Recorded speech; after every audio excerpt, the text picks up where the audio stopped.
Hey guys, Fire here, bringing you another game review. This time we're checking out RunnyK, a fun little bit-style adventure game that's going to have you exploring a multitude of rooms slash levels as you go on a journey to try and collect different elemental resources and combat against different boss styles in a multitude of zones. And as you play through the game, you're going to encounter different little enemies and things that you're going to have to kind of eliminate. As you start off in the game, it's going to be very simplistic. You're not going to run into enemies that are going to really be too difficult, and to be honest, this is a pretty easy game to dive into, and isn't one that's going to be too challenging or tough, so it's a perfect, I guess, kind of gateway style bit game, where you're going to be able to go around and play and explore the different levels, but also be able to just have a nice, relaxing, and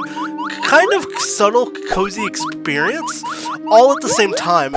Now, as far as my whole playthrough of the game, I've actually enjoyed this game.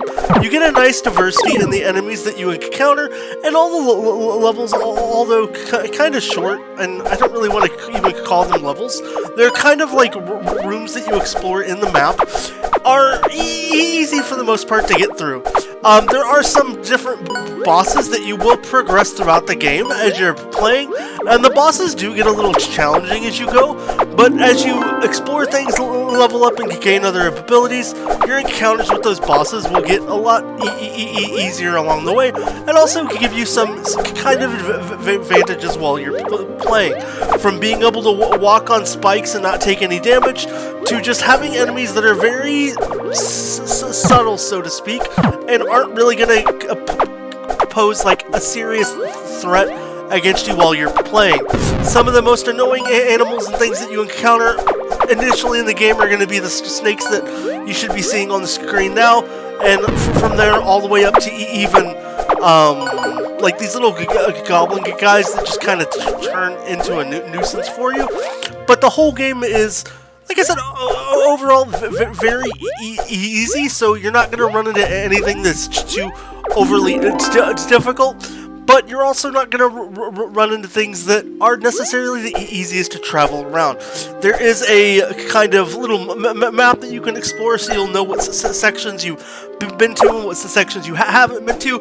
You're going to have to explore everything to be able to really get the most out of the game and be able to complete the game out. But as you explore all the different rooms, you're going to be able to just get further throughout the game and help to tell a little more of the story. As for the story, you're actually a Viking, I believe, and granted, it was the additional cutscenes of the game, so it has been a little while for me, so pardon my memory here. But you're trying to help, I believe it's your sister, who I think has gotten sick, and you're going out and about throughout the world trying to get all the different elemental abilities to hopefully save her and take care of her. And along the way, you're going to meet a multitude of different bosses, have opportunities to increase your level, your magic power, and everything in between. And, you know, it's just a quaint little relaxing game. It's not trying to be too much, it's not trying to be too little, it's trying to kind of just be itself, and I think the game does a really good job of that. As you play throughout the game, you're going to also get chances, you can see there to find keys to get past areas that you might not necessarily get to, and the thematicness of the different worlds that you're going to encounter in the game are honestly nice. Different areas, you could go from lava to forest to jungles, and unique little bit-styled enemies all along the way adds just this subtle joy accompanied with a really nice soundtrack that just allows you to kind of immerse in this very small and very tiny world of this game. And for that being said, that's honestly why I've kind of enjoyed my experience with the game, and I think it's one that a lot of people for, you know, under $10 could have some fun with, and it comes out to be a fairly easy gateway game experience. So if you've got a young one you're looking to try to get into video gaming, maybe this is a game that you could give a shot with. And if you're an experienced gamer and you just want something to casually play and relax, it's not going to be crazy to difficult, a massive, overwhelming story or anything like that. It's just going to be a relaxing and calm little adventure game as you get to encounter the different enemies along the way. So I'd recommend RunnyK. If you just need something to play, or you've got a younger kid that you want to introduce to like these kind of games, it's right up that alley.